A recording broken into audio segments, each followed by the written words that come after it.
Me presento, mi nombre es Carla Marimón, yo soy bióloga de la Universidad del Atlántico y el día de hoy les voy a hablar, gracias a la invitación de Antonio, acerca de los arácnidos. Nos vamos a enfocar un poquito en las formas que pueden tener los arácnidos y hablar un poquito acerca de de qué se alimentan, qué hacen, etcétera, y unos tips que yo, desde mi perspectiva como científica, que yo no soy artista, hago cuando tengo que hacer ilustraciones científicas. Yo soy taxónoma. Entonces, empecemos. Las patas de los arácnidos salen de esto que se llama cefalotórax o prosoma. No salen del abdomen. Resulta que nosotros manejamos una clasificación en taxonomía. Taxonomía es la ciencia de clasificar. Cuando nosotros queremos darle un nombre a algo, lo organizamos mejor. Entonces, los organismos vivos tienen ese mecanismo de clasificación que ustedes, el más conocido de todos es el reino. ¿A qué reino pertenecemos nosotros? Al reino animal, ¿cierto? Entonces resulta que debajo del reino hay otra categoría que se llama filum. Y el filum al que pertenecen los arácnidos se llama artrópoda o artrópodos. ¿Y qué caracteriza a los artrópodos? Que los artrópodos tienen principalmente un exoesqueleto, o sea, no es como nosotros que tenemos huesos, ellos tienen algo como un caparazón que se llama exoesqueleto. ¿Y cómo crecen entonces los arañas? ¿Cómo pasan de una araña bebé a una araña adulta?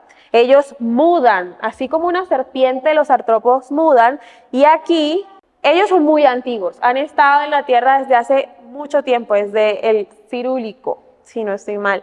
Y acá ven cómo ellos mudan.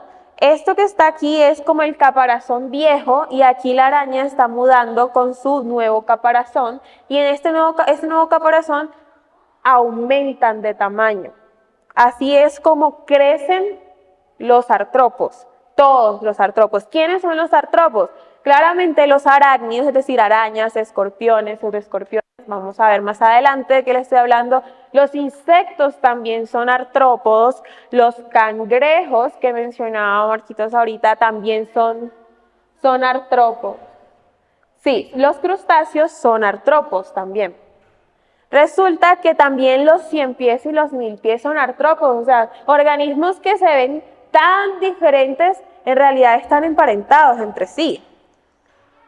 Entonces, ¿quién le iba a pensar que un cangrejo o un camarón está emparentado con una araña? Pero es así. ¿En dónde estarían las arañas? Resulta que debajo del filum sigue algo que se llama clase. Esos son los arácnidos. Cuando uno dice arácnido, está hablando de la clase arácnido. Resulta que también hay otra clase que se llama insecta. Entonces están como en al mismo nivel. Por lo tanto, si a ustedes les dicen que un arácnido es un insecto, ¿es eso correcto? No, ¿verdad? Podrán ser primos lejanos, estar en el ser artrópodos, pero definitivamente un insecto no es un arácnido ni viceversa. Entonces, resulta que estos artrópodos, como ya vimos, hay mucha gente metida en este paquete, ¿verdad? Entonces, casi que toda la diversidad del mundo que se ha conocido hasta el momento son de artrópodos. Miren, los escarabajos, las moscas, las polillas, las mariposas, todos estos, las arañas, otros artrópodos, constituyen más del 50% de la diversidad que se conoce hasta el momento de animales. Bueno, sin contar bacterias. Las bacterias es otra historia que no nos interesa. Pero entonces, ¿cuántos arácnidos hay? Resulta que los arácnidos en el mundo son casi 93.000. Y en Colombia se conocen acerca de 1.500 especies aproximadamente, pero estos números son lo que se sabe hasta el momento. Todavía siempre va a haber mucho por descubrir, entonces al final del día estos datos nos permiten saber qué llevamos, pero sabemos que en realidad esos números pueden aumentar muchísimo. Entonces, ¿cómo lucen en verdad los arácnidos? Resulta que los arácnidos van más allá de las arañas y de los escorpiones. Pero este que está aquí le dicen arañas látigo. Esto es cuando ustedes van al pueblo o incluso en la casa, en el baño, en los pozos, en las piedras, ustedes los ven y son temerosos porque ustedes dicen, uy, tiene unas espinas gigantes, eso pica y pica duro. Resulta que no, estos ni siquiera tienen veneno, se llaman amblipígidos o arañas látigo. Y le dicen arañas látigo porque el primer par de patas, recordemos que hay 4 pares de patas en los arácnidos, o sea, ellos tienen 8 patas en total. Parece como una antena, o un látigo, porque es súper delgado y larguísimo. Y ellos lo que hacen es que cuando caminan, utilizan ese primer par de patas para dar latigazos a su alrededor y así conocer el ambiente donde se encuentran. Conocer el sustrato donde están, la temperatura, exactamente. Entonces, pero ellos son muy inofensivos, ellos no hacen nada. Ahora, este que está acá arriba, se llaman pseudoescorpiones precisamente porque si ustedes los miran, es casi que lo mismo, solamente que ellos no tienen el famoso aguijón que tienen los escorpiones. Resulta que este es mi bicho favorito de todos los arácnidos, son los que yo más estudio. Y a diferencia de los escorpiones, estos son muy chiquiticos. O sea, si un pseudoescorpión mide 1 centímetro, estoy hablando de alrededor de este tamaño, ya es grandísimo. O sea, es un animal gigante. Ellos en realidad son muy pequeños, a diferencia de los escorpiones, que pues varían mucho en tamaño y son algo que tú lo ves a simple vista. Las arañas varían de todos los tamaños, pueden ser muy, muy chiquitas, así como gigantes. Y luego tenemos también los ácaros, que ya habían mencionado acá, las garrapatas. También nosotros tenemos, algo interesante de los ácaros es que son el grupo más diverso de todos los arácnidos. No parecerían, pero sí, porque los ácaros se encuentran en todos los sitios y los ácaros son el único grupo de animales que, digamos que tiene cualquier forma de vida posible. O sea, si hay algo que parasite, va a ser un ácaro. Si tú crees que no hay un ácaro, no existe un animal que parasite el intestino de una ballena, va a haber un ácaro que lo haga. Hay ácaros acuáticos. Hay ácaros en nuestras pestañas y en nuestras cejas, se llaman desmodex. Y ustedes ahora no vayan a su casa a restregarse bien con jabón porque ustedes los necesitan. Ellos ayudan a que el pH y toda como la higiene de la cara de nosotros se mantenga. Nosotros sin esos bichitos, ¿qué pasaría? Que cualquier otro microorganismo que por el aire o el ambiente o tocarse la cara, entrar en contacto con nosotros, podría hacernos daño. El desmodex se lo come. Luego están estos que están acá. También parecen arañas, ¿verdad? Pero no lo son. Ustedes estos también los habrán visto seguramente y habrán pensado, otra araña más. Les dicen también arañas patonas. Es que como ya se habrán dado cuenta, a todo lo que parezca una araña le vamos a decir araña. Araña látigo, araña patona, araña dientona. Estos así les dicen arañas camello, efectivamente. Este que está acá se llaman opiliones y son el tercer grupo más diverso de arácnidos. Primero tenemos los ácaros, después siguen las arañas, después siguen los opiliones. Los opiliones se caracterizan porque tienen patas muy, muy largas. Entonces, prácticamente parece que flotaran porque van con sus patas inmensas, muchísimo más grandes. Luego están estos que se llaman arañas camello, como mencionaron anteriormente, pero estos se llaman solífugos. Estas que son arañas camello se llaman solífugos y no son tan diversos. De hecho, amblipígidos y solífugos no son tan diversos. En el top 3 son ácaros, arañas, opiliones. Después, ¿qué grupo creen que sigan? Siguen los pseudoescorpiones. Hay más especies de pseudoescorpiones, de hecho hay como alrededor de 6.000 especies de pseudoescorpiones, mientras que de escorpiones solo hay 2.000. Y de esos 2.000, muy pocas son las que de verdad son una amenaza para nosotros. Y por último, hay muchos más arácnidos, Pero acá tenemos uno que también parece un escorpión. Estos se llaman vinagrillos. Y les dicen vinagrillos porque acá en la parte de atrás de su abdomen tienen una especie de colita que usan para rociar ácido acético, mejor conocido como vinagre, para espantar a todos aquellos que se lo quieran comer y así poder huir. También son de los órdenes menores, por decirlo así, porque no tienen muchas especies. Entonces, ahora, lo que es clave para diferenciar entre arácnidos e insectos, que no son lo mismo, ¿verdad? Entonces, lo primero es que un insecto se divide, que creo que ya ustedes lo habrán visto en su clase de ayer, en 3 partes: cabeza, tórax y abdomen. Pero los arácnidos solo se dividen en 2. Resulta que en los arácnidos la cabeza y el tórax se fusionan, se vuelven uno solo y eso se llama cefalotórax o prosoma en lenguaje técnico y elegante. Y el abdomen, se le dice también abdomen, pero la terminología que se utiliza en la literatura científica es opistosoma. Entonces, prosoma, que constituye cabeza y tórax, y el opistosoma. Y es desde este prosoma de donde salen las patas. Ahora, ¿qué otra característica? Los insectos también pueden contar con antenas. Los arácnidos no tienen antenas. Los insectos tienen 3 pares de patas, los arácnidos tienen 4. Los arácnidos también poseen algo que se llama pedipalpo.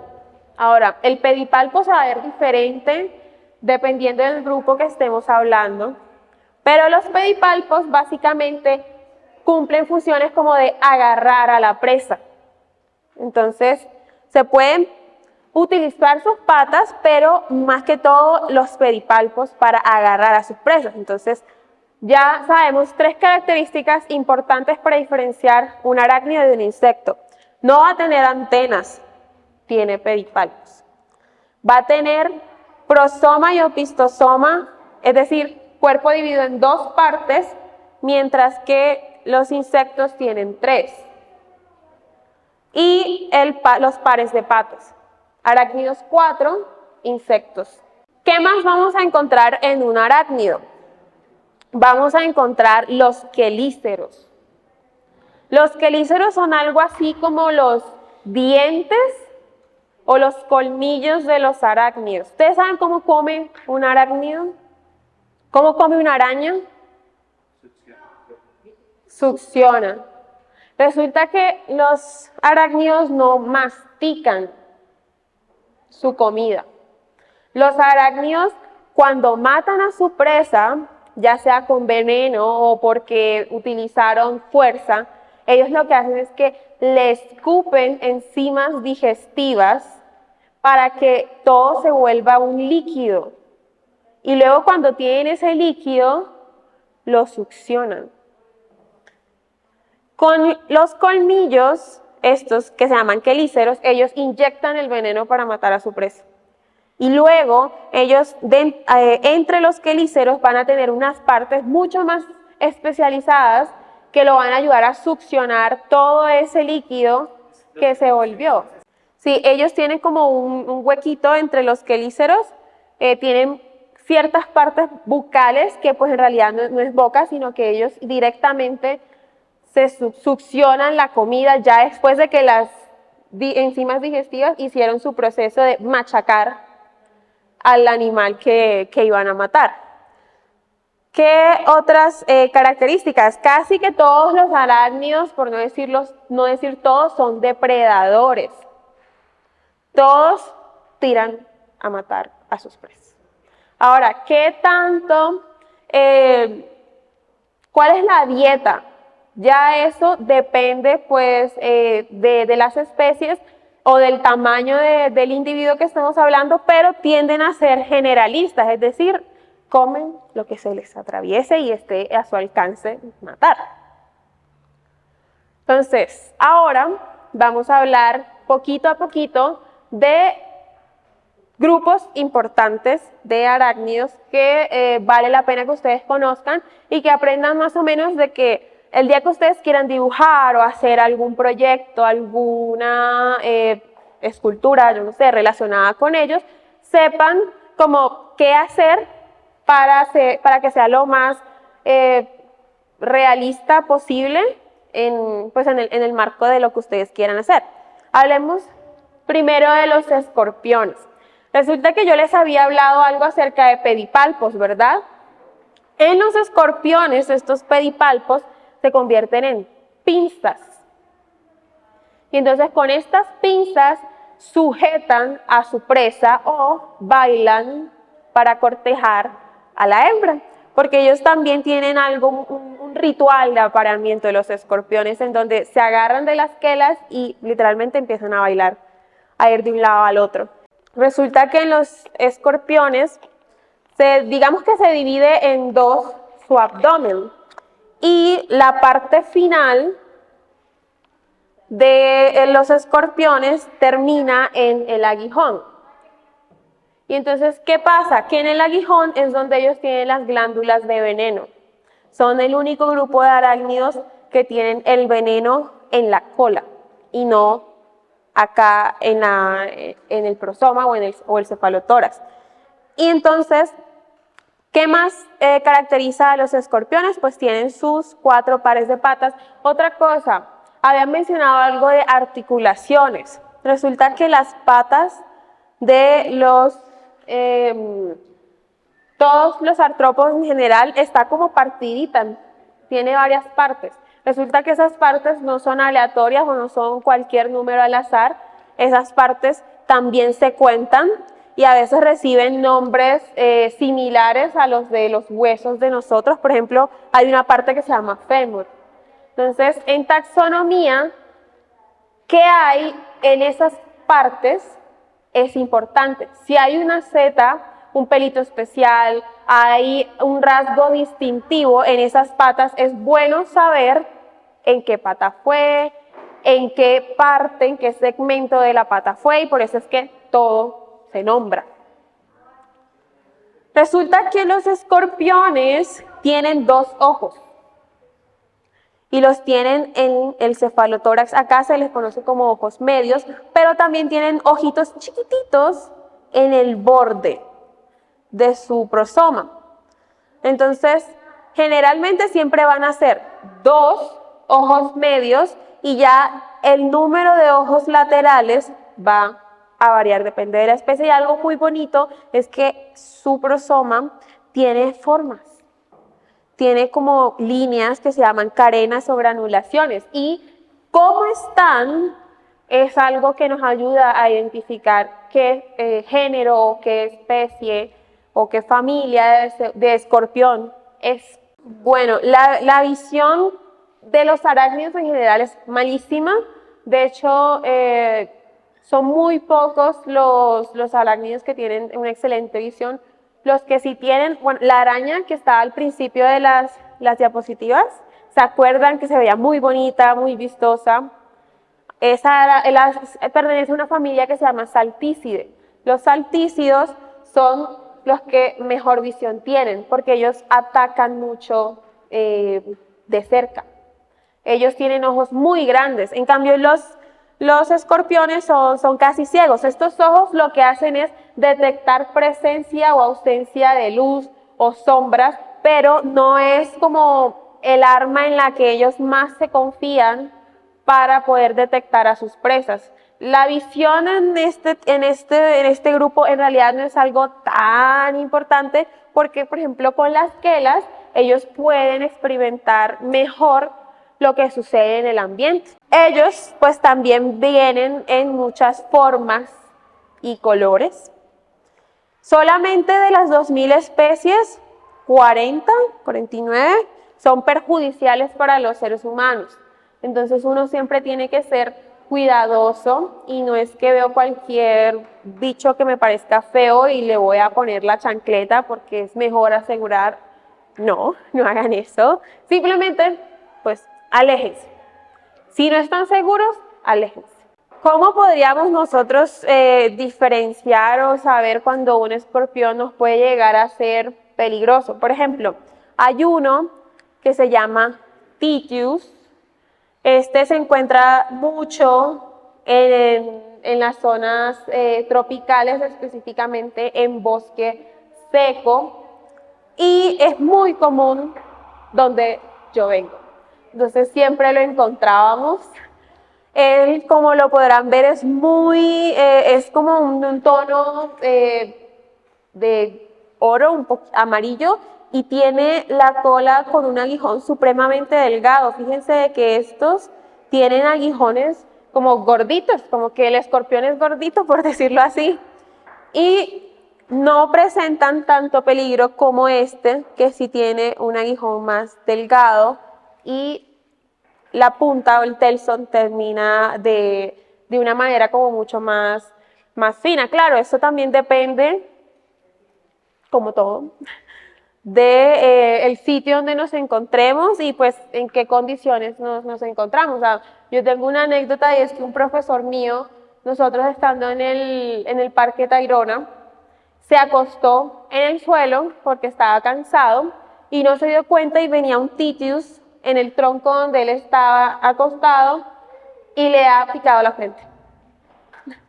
Y hemos tenido que llevarlo a urgencias porque Titius sí es una picadura de consideración. Ahora, no va a matar, pero esto sí va a dejar dolor inmenso, va a causar fiebres, va a causar escalofríos, o sea, van a pasar un muy mal rato. No los va a matar, pero van a pasar un muy mal rato. Otra cosa es que también no sabemos, depende de la persona, si es alérgica. Si ya es alérgica a alguno de los componentes de las toxinas que tiene el veneno, ya preocupémonos. Bueno, ahora los pseudoescorpiones.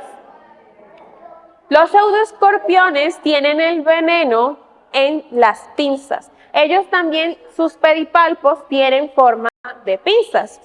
Resulta que esto puede llegar a ser un poquito difícil porque este tipo de animales tiene algo que se llama reproducción indirecta. O sea, ellos lo que hacen es de que la hembra deja como, los machos, perdón, dejan un saquito como de esperma, ahí, dejan como una bolsita tirada en el piso y luego eso tiene feromonas que son específicas de la especie, de la hembra de la especie del macho. Llega la hembra y ¡chan! Se siente. Entonces, ¿el ritual de apareamiento en qué consiste? Es que es atracción, pero no hay como cópula como tal. O sea, no hay una estructura que después del ritual de apareamiento sea introducida en la hembra, sino que una vez eso ocurre, el macho deposita su bolsita de esperma en el suelo y él se asegura de que la hembra la coja. Ahora, esto varía mucho, eso es en escorpiones. En pseudoescorpiones pueden pasar varias cosas. Puede pasar también, hay especies que bailan igual que los escorpiones, hay unas que simplemente el macho deja el esperma y si la hembra lo encuentra bien y si no también. Hay otros que ya son más especializados. Hay otros en los que, aquí tengo una imagen, en los que, no la tengo. Bueno, lo que pasa es que, bueno, los pseudoescorpiones, los escorpiones, igual que las arañas, también producen seda, pero no la usan para hacer telarañas. Ellos la usan primero para hacer cámaras de cría. Es decir, ellos cuando ya, por ejemplo, esta hembra, si ven que tiene como un montón de huevitos, ella construye su camarita, entra y deja los huevos acá, para que los escorpiones bebés, como estos que están aquí, nazcan allí. Ahora, ¿qué pasa? Esta seda también la pueden hacer los machos para construir como un laberinto, como un camino. El macho se pone romántico y empieza a construir laberintos de telas y en el centro del laberinto pone su bolsita de esperma, para que sea más atractivo a la hembra luego entrar al laberinto y sentarse sobre su bolsita de esperma. Entonces, como es un proceso que no puede o no que requiera contacto físico entre los dos, No hay características muy vistosas en términos de los genitales de los escorpiones o los pseudoescorpiones, pero sí se puede reconocer por qué tan oscuro es la zona donde están los genitales. Generalmente, en el caso de los machos, estos tienden a ser más esclerotizados, o sea, como más oscuritos que las hembras. Y también, bueno, las hembras exhiben un comportamiento interesante, sobre todo la de los escorpiones, y es que las hembras se echan sus hijos a cuesta. O sea, ustedes pueden encontrarse un escorpión y pueden encontrar que en el abdomen, o sea, que en esta parte de acá, la hembra lleva todos sus hijos a cuestas, como si fuera una zarigüeya, un marsupial que tiene su saquito donde llevan a sus bebés, pero es arriba. Ahora, este comportamiento es maternal típico de escorpiones, pero hay otros que dejan a lo que los huevos nazcan y ellos verán qué hacen. O sea, no tienen ese cuidado. Los pseudoescorpiones también realizan algo muy interesante, se llama foresis. ¿Qué parece esto acá? O sea, como que se estuviera agarrando, ¿verdad?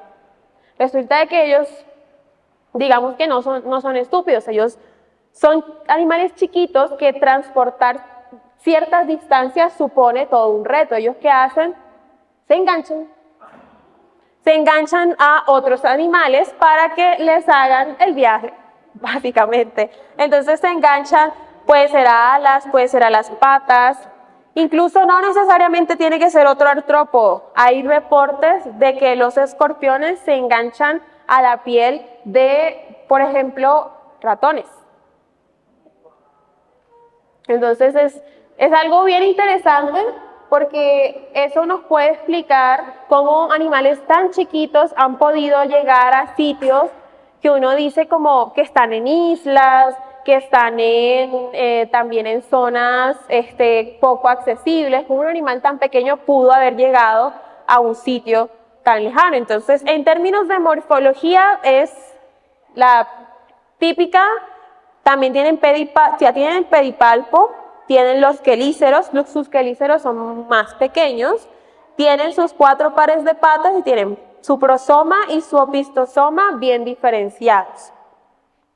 Pero resulta que no todos se hace esa diferenciación. Ahora, antes Antonio preguntaba, pero es que al opilión o a esa araña patona no se le veía una diferenciación clara, porque no la tiene. Entonces, es la primera excepción a la regla que les había mostrado.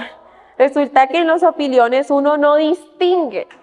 Para uno viendo un opilión es como cuando uno ve una papa con 4 palillos a cada lado. Forma elemental de reconocer un opilión es esa. Ellos no tienen una diferenciación muy clara. Murió. Entonces, como no tienen una diferenciación clara, se les conoce como el escudo a toda esa parte que se le forma. Y ellos también se caracterizan porque, bueno, ellos son los únicos que tienen un aparato copulador.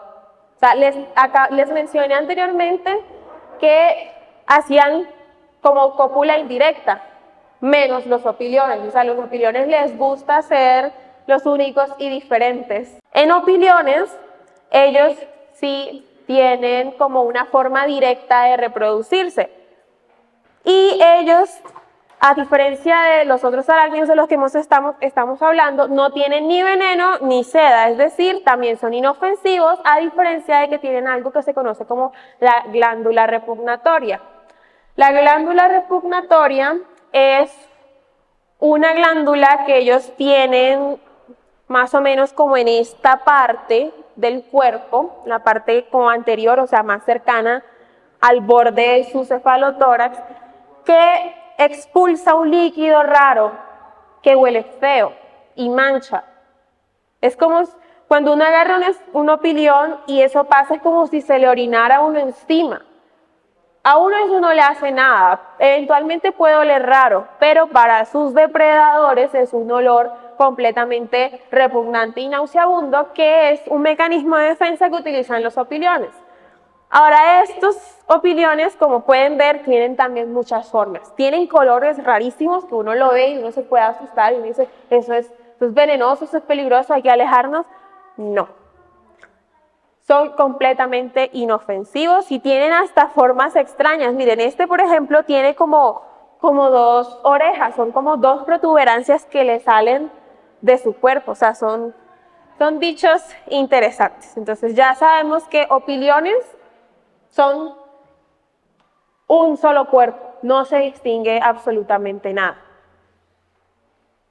Por su parte, las arañas tienen el pedipalpo, en el caso de los machos, modificado para la cópula. Entonces, no es un pedipalpo como liso, normalito, sino de que en el caso de los machos tienen unas estructuras muy extrañas.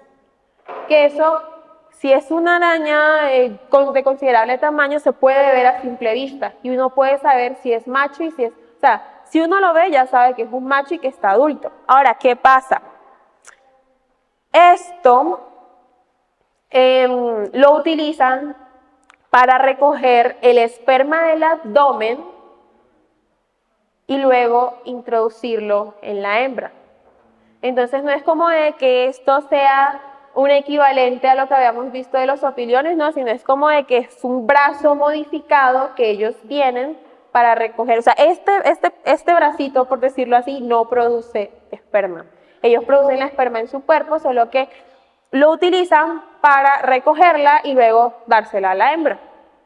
Es la mayor característica que distingue, pues, en términos estrictos a las arañas, pero pues las arañas es el típico caso que ya hemos estado viendo. Tiene su prosoma y su opistosoma bien diferenciado y de hecho algunas los separan por algo que se llama el pedicelo, que es como un tubito chiquitico que se encarga de unir las dos partes y por ahí es donde pasan todos los nervios, todo el sistema circulatorio, todo el sistema digestivo, por ese diminuto pedacito hasta el abdomen.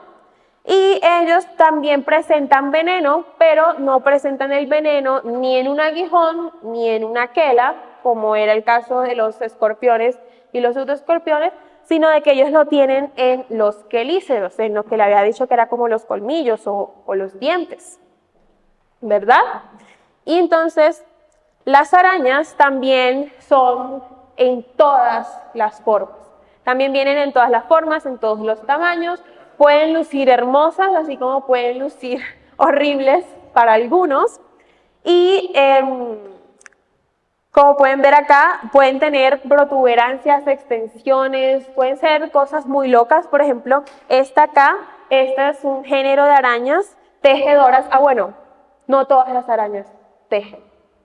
Esta sí teje. Este es un género que se llama Micratena y se llama Micratena espinosa porque si ven que tienen como unos cachitos que le salen del abdomen. Gracias. Y estas tejen, pero resulta que hay otras que no tejen, sino que se conocen como arañas errantes.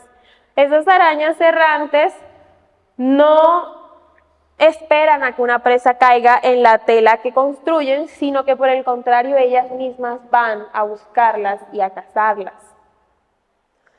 Hay diferentes formas, como ya les había mencionado, diferentes colores. Miren, por ejemplo, esta le dicen araña pelícano. Eso es algo muy cool que hacen las arañas.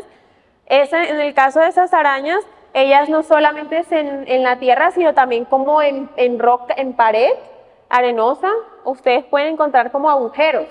Y ellas se meten ahí y tienen un sistema de túneles impresionantes dentro que usan precisamente como refugio, y cuando una presa se acerca alrededor, ellas pueden sencillamente abrir como la puerta de su casa y matarlas. Hay otras como las tarántulas que construyen algo así como madrigueras en el suelo. También construyen su sistema de túneles para albergar a sus crías. Ahora, resulta que las arañas también son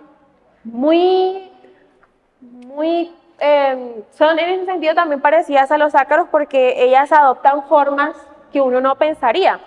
Este tipo de arañas se conocen como arañas mirmecomorfas porque imitan hormigas. A las arañas también les encanta imitar otros animales. Hay arañas que imiten también lo que ustedes quieran, hasta pseudoescorpiones. Si ven que aquí en este caso, o sea, parece engañoso porque también tienen como las mismas espinas que tiene la hormiga y tiene el cuerpo raro. En algunos casos, en su imitación, las arañas adquieren formas extrañas en su prosoma o su cefalotórax para que asemeje la división cabeza-tórax de los insectos. Entonces, estas arañas generalmente uno las encuentra cerca de las colonias de hormigas a las que ellas imitan. Y entonces no es como de que o sea, es algo específico. Esa araña imita una especie específica de hormiga. Y así va a haber con los otros organismos. Se puede decir, imita, cuando uno encuentra una araña al principio y uno no sabe, o sea, uno dice como que se ve rara, uno tiene que recolectarla con individuos de las otras bichitos que encuentra al lado, en caso tal de que de verdad exista un parecido y uno pueda ayudarse a identificar exactamente a qué especie es la que está imitando. Entonces, hasta el momento, tenemos que básico para los arácnidos hay que dibujarlos con 4 pares de patas, un par de quelíceros, un par de pedipalpos y cuerpo dividido en prosoma y opistosoma, menos si hablamos de los opiliones. Entonces, me gustaría que ahora, ya viendo todas estas imágenes, en su bitácora vuelvan a dibujar un arácnido. Cuando un animal no tiene los ojos, se dice que, o sea, generalmente, si esta condición ocurre, tú lo encontraste en un sitio muy oscuro, lo encontraste en una cueva, lo encontraste muy debajo de la tierra, porque pues no lo necesitan y se valen de otras cosas. Por ejemplo, los pseudoescorpiones también pueden ser troglobios y se encuentran en cuevas. Y cuando eso ocurre, van a tener, bueno, aquí no lo tengo, pero esos organismos cuando no tienen ojos tienden a tener patas largas, pedipalpos largos, que los ayuden a detectar mejor el ambiente, porque ya ellos ni siquiera tienen esa condición de distinguir sombras, ¿cierto? Entonces, como no tienen la luz para... Sí, ¿ellos quiénes? No, las arañas pueden ser, ellas no ven casi, a excepción de los saltícidos, que son estos de acá. Los saltícidos son los que mejor visión tienen los ojos como un anillo alrededor de su cabeza, y ellos sí pueden tener visión como 360 y pueden ver nítido, incluso espectros ultravioletas, en el caso de los saltícidos, a distancias de hasta 10 centímetros desde donde ellos están. Pero ese es el caso excepcional de los saltícidos. Ellos tienen la mejor visión de todos los arácnidos. Dentro de las arañas, las otras no ven también. Entonces, resulta que el nivel de detalle depende de lo que ustedes quieran hacer. En el caso de los artículos científicos, los dibujos nos permiten dar un esquema general de lo que nosotros queremos ver. Y resulta que dependiendo del grupo en el que estemos trabajando, qué dibujar, o sea, hay diferencias en lo que se dibuja. Entonces, por ejemplo, aquí vemos dibujos súper esquemáticos como este, que es el carapace o el prosoma de un pseudoescorpión, que como ven es muy sencillito, no tiene mayor cosa. A su izquierda vemos uno muchísimo más elaborado que toma en cuenta las texturas que tiene ese prosoma. Este dibujo es de un autor que se llama Harvey. Él es conocido porque él hace los dibujos, él no dibuja más de lo necesario, él solamente como para que entiendan la forma de lo que él quiere decir y más nada. En cambio este, por ejemplo, que es de un autor que se llama Judson, él sí es muy detallista. O sea, estos son científicos dibujando. Y en cambio por esta parte tenemos un dibujo de un artículo que de hecho salió con Angelo hace poquito, en donde tenemos un escarabajo, esto es un dibujo también, que aquí tiene algo. ¿Saben qué es? ¿Es un insecto lo que él tiene aquí? ¿Será un bebé? O sea, esto es un cerambicio, esto es un escarabajo, pero aquí el escarabajo tiene pegado a sus alas un bicho. Y no es una araña. ¿Qué grupo habíamos mencionado anteriormente que exhibía como ese comportamiento de que le hicieran el chance, por decirlo así? Los pseudos. Sí, esto es un pseudoescorpión haciendo foresis en el escarabajo. Y es un dibujo, o sea, esto es muy elaborado en comparación a estos dos. ¿Qué hacer? Bueno, en el caso de los pseudoescorpiones, que es lo que yo dibujo, más que todo, se dibujan los pedipalpos. ¿Por qué los pedipalpos? Porque resulta que, como ya hemos hablado de que en ellos no cuenta mucho como los genitales, nosotros nos basamos en algo que se llaman las tricobotrias.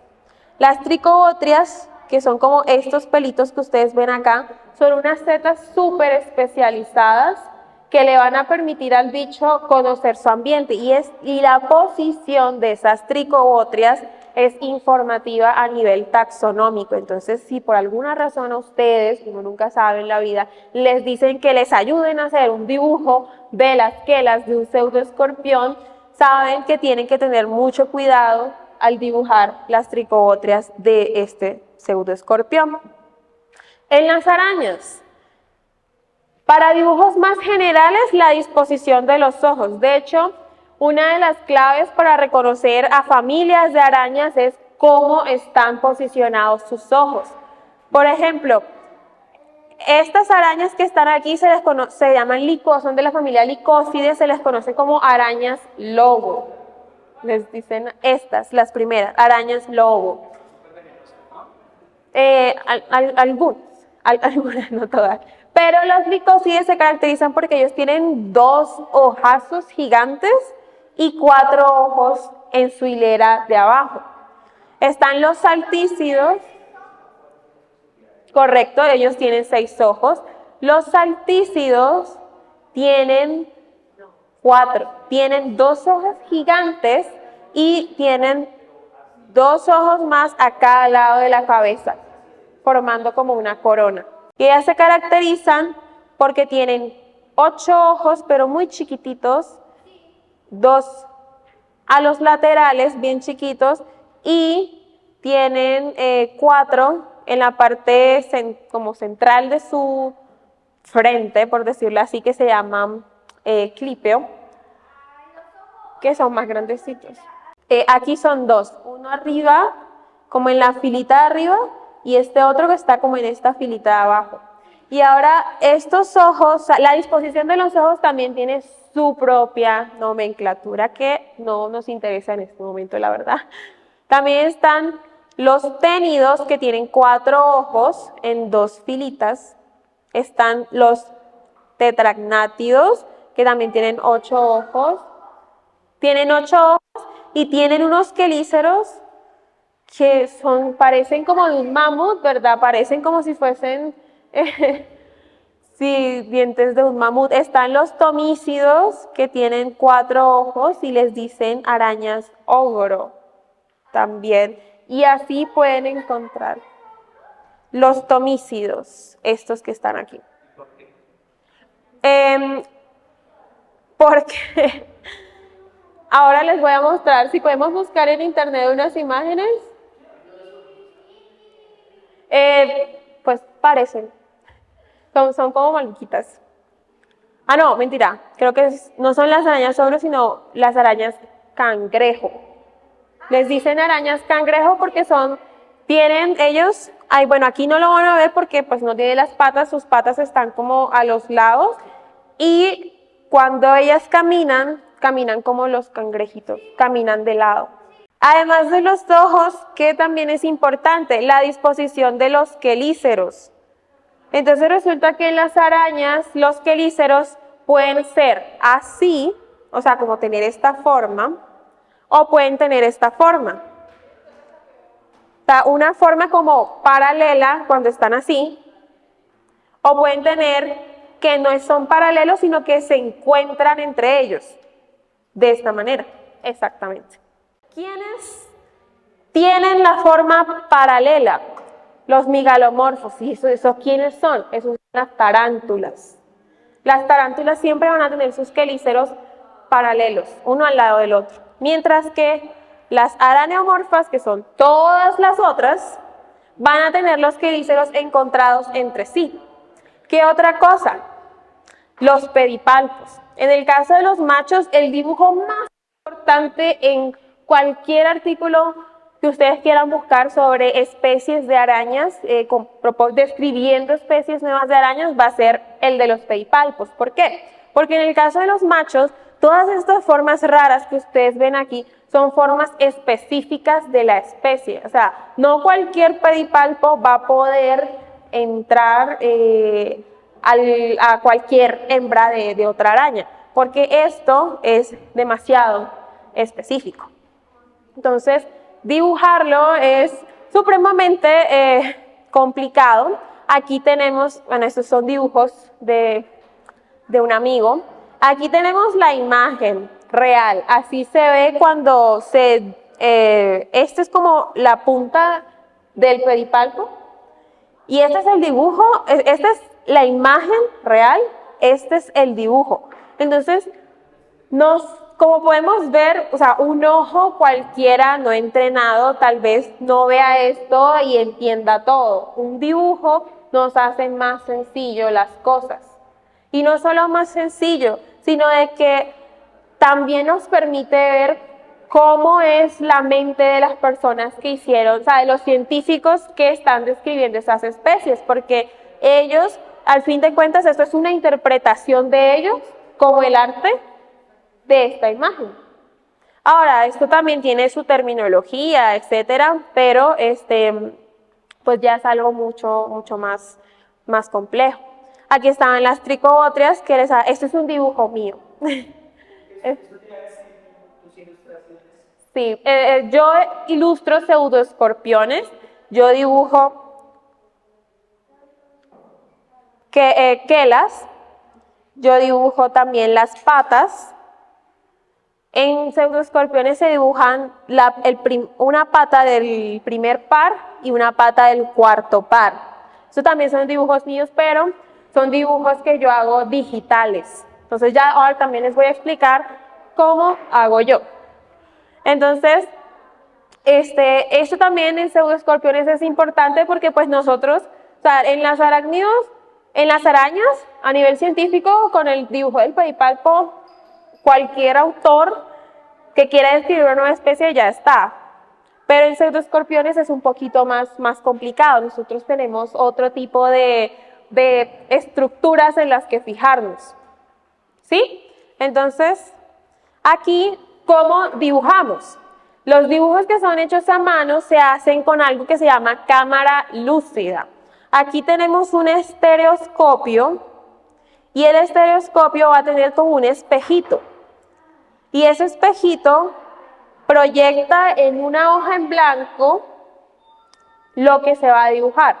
Entonces, la persona que está dibujando acá está mirando a través del estereoscopio la figura que va a tener aquí en esta placa y, bueno, aquí dependiendo del aumento, etcétera, va a poder como hacer el bosquejo inicial, porque entonces esta persona que está viendo, está viendo en la cámara lúcida como una proyección en la hoja de lo que está acá y dibuja sobre esa proyección que está viendo. Entonces, acá vamos a ver un dibujo de un pedipalpo que un amigo que trabaja con arañas me permitió mostrar el día de hoy acá. Y es que una vez él tiene el boceto inicial, él lo que hace es darle los retoques. Él también es científico y esto es él como científico haciendo un dibujo, una ilustración científica. Ay. Entonces, pues este es el bosquejo inicial con la cámara lúcida y ya después el resultado final es parecido a lo que ya les he mostrado. Entonces, él dibuja a mano con cámara lúcida porque le sale más sencillo. Son como cosas muy tridimensionales de dibujar uno de manera digital. A nosotros pues que no estamos tan versados en técnicas de dibujo, siempre buscamos como lo que se nos ajuste más. En este caso, él prefiere dibujar a mano.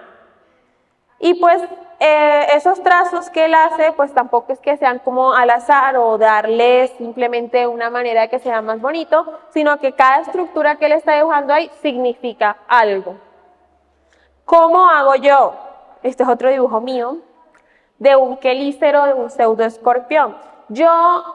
Hay muchos software, muchos programas que se usan para dibujar, pero yo personalmente, Carla Marimón, uso uno que se llama Inkscape.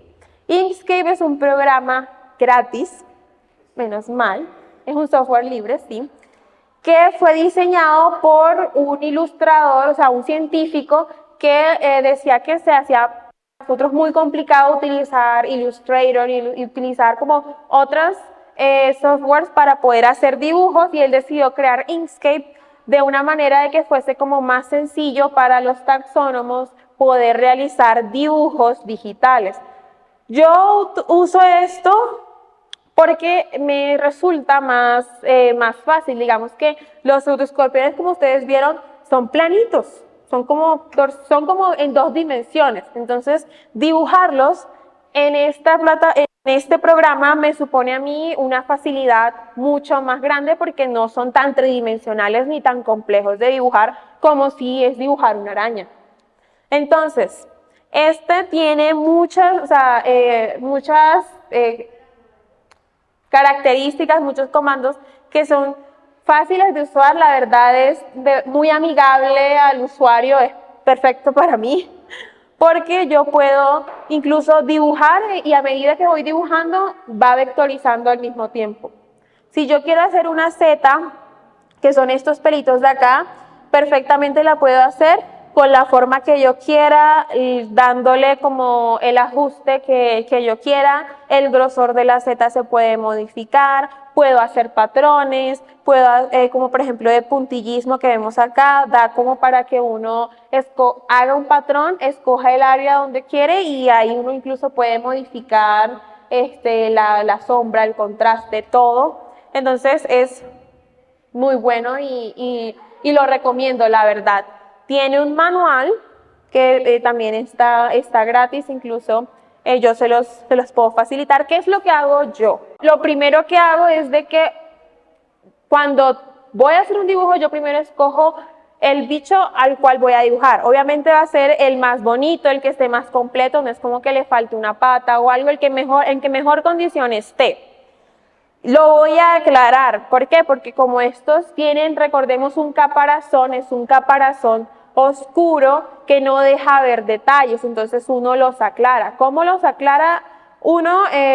Pseudoescorpiones con ácido láctico, pero en el caso de las arañas se puede utilizar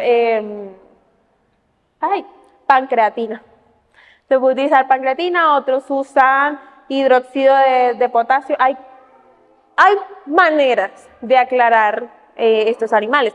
Yo lo aclaro y cuando ya yo veo que puedo dibujar algo de ahí, lo monto en un estereoscopio, que a diferencia de que estábamos utilizando para ver en las hojas, esto es Algo que preferiblemente se debe dejar fijo. Esto es muchísimo más grande, muchísimo más caro además. Esto es algo como que tienen las universidades.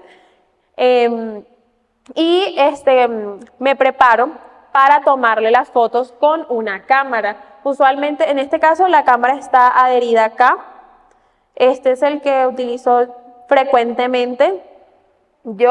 La cámara está acá adherida, entonces esta cámara tiene un software y ese software pues lo tengo en el computador, debe estar incluido en el computador con el que se vayan a tomar las fotos, y tomo muchas fotos de diferentes profundidades. Digamos que voy desde lo que está más abajo, desde la imagen, como por ejemplo, si estoy tomándole una foto a esto desde esta perspectiva, entonces voy a empezar con lo que se vea que esté más abajo, para luego ir subiendo hasta arriba. Y cuando ya tengo todas esas imágenes, lo que hago es unirlas. Para unirlas se pueden utilizar diferentes programas también. Está Combine SP, que es gratis también. Y está también Helicon Focus, que ya es pago. Y una vez se unifican, yo tengo una foto, y es la super foto porque va a ser una foto muy nítida que me va a dar todos los detalles que yo necesito al momento de hacer el dibujo. Cuando ya yo tengo esa foto, lo que yo hago es, ya sea en mi caso en Inkscape, pero también puede ser con Illustrator o lo que ustedes quieran, empiezo a calcar sobre esa foto. Y entonces voy dibujando. Y claramente uno va dibujando como por capas, para pues si uno la embarra, no la embarra en todo el dibujo. Cuando ya yo tengo todo eso y ya yo ya yo vectoricé primero el esquema general, agregué yo lo que suelo hacer es dividir. Si estoy dibujando, en este caso el quelícero, aquí podemos observar que tengo... permítanme. Tengo aquí, estas son como la cantidad de capas que yo tengo en el dibujo. Tengo una que es la línea externa, que es como lo que me va a marcar todo el dibujo. Tengo también una de las zetas, cada una de esas tiene su propia capa. Tengo también la textura del dibujo, y pues ya dependiendo de eso, uno va agregando tantas capas como uno crea que va a ser necesario. Por último, lo que yo hago es que si estoy haciendo varios dibujos y yo los quiero poner todos, como hacer una plancha, o sea, como de que sea una sola imagen con varios dibujos, todos ellos, toda esa como procesamiento de esa imagen final que voy a tener, lo armo en Photoshop. Eso es mi proceso. Entonces, si tienen preguntas o si me quieren escribir también, tienen alguna duda que no les haya surgido ahora, sino que les surja después, aquí está mi correo personal y bienvenidos sean para escribirme y preguntarme si necesitan cualquier duda, necesitan información al respecto.